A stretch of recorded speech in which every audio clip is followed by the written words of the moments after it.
അസിത സഗീർ ശരിക്കും ആഷ്മി ഉയർത്തിയ ഒരു സങ്കല്പമുണ്ടല്ലോ.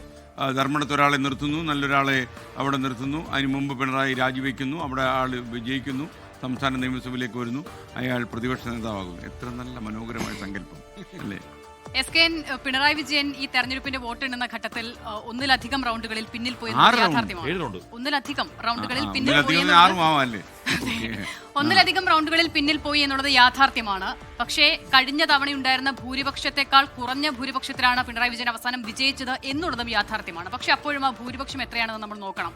ഞാനിതിനെ മറ്റൊരു സാഹചര്യവുമായി താരതമ്യപ്പെടുത്തി. അതായത് പിണറായി വിജയൻ ഈ ഭൂരിപക്ഷം കുറയുന്നതും ഒന്നിലധികം റൗണ്ടുകളിൽ പിന്നിൽ പോകുന്നതും അദ്ദേഹത്തിന്റെ എന്തോ വലിയ പ്രശ്നമാണ്, അതുകൊണ്ട് പിണറായി വിജയൻ മാറി നിൽക്കണം എന്ന നിലയിലുള്ള വ്യാഖ്യാനങ്ങളൊക്കെ വരുമ്പോൾ ഞാൻ അതിന് മുൻപ് നടന്നൊരു തെരഞ്ഞെടുപ്പിന്റെ ചിത്രം ഓർക്കുകയായിരുന്നു. അതായത് അത് പുതുപ്പള്ളിയിലാണ്.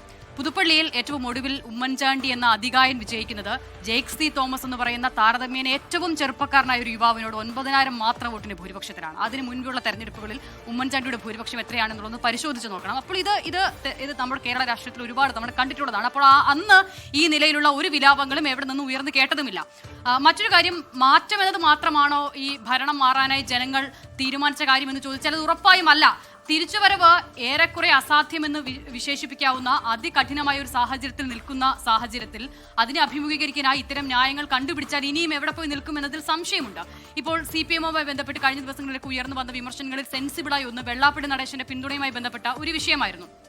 SKN മുൻപ് ഞാൻ ഈ അൻവർ സാദത്തിന്റെ കാര്യം സംസാരിക്കുമ്പോൾ ഈ പേര് മാത്രം പറഞ്ഞുകൊണ്ട് ഓരോ ആളുകളെ ഇങ്ങനെ വിലയിരുത്തുന്നതിനെ കുറിച്ച് ഞാൻ കാര്യങ്ങൾ പറഞ്ഞു. അപ്പോൾ ആ നിലയിൽ കേരളത്തിൽ വർഗീയ പരാമർശങ്ങൾ, വർഗീയമായ ചേരിതിരിവുണ്ടാക്കാനുള്ള ശ്രമങ്ങൾ കഴിഞ്ഞ കാലങ്ങളിൽ നടന്നത് നമ്മൾ കണ്ടു. അതിൽ വെള്ളാപ്പള്ളി ഉൾപ്പെടെയുള്ള ആളുകൾ മുൻപന്തിയിലുമായിരുന്നു. അതേസമയം തന്നെ 10 വർഷം ഇവിടെ മുസ്ലിം സമുദായത്തിന് നഷ്ടപ്പെട്ട അവകാശങ്ങൾ തിരിച്ചുപിടിക്കാനാണ് ഇനി ഒരു UDF മന്ത്രിസഭ വരാൻ പോകുന്നത്.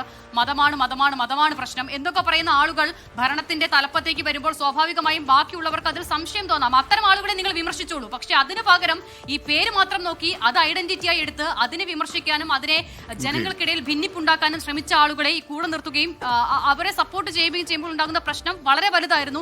അത് സ്വാഭാവികമായും ഈ തെരഞ്ഞെടുപ്പിൽ പ്രതിഫലിച്ചിട്ടുണ്ട് എന്നതിൽ ഒരു തർക്കവുമില്ല.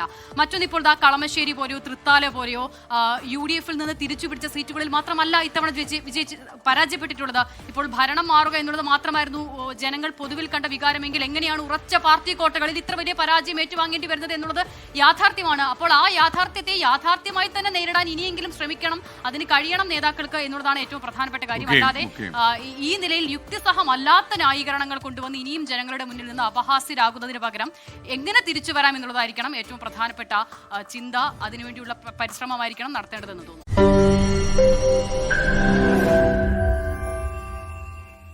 ലോകത്തെവിടെയായാലും ഏത് സമയത്തും 24 വാർത്തകളും ഓഗ്മെന്റഡ് റിയാലിറ്റി പാക്കേജുകളും എക്സ്പ്ലെയിനറുകളും വിശദമായി കാണാൻ ഞങ്ങളുടെ YouTube ചാനൽ നിങ്ങൾക്ക് സബ്സ്ക്രൈബ് ചെയ്യാം.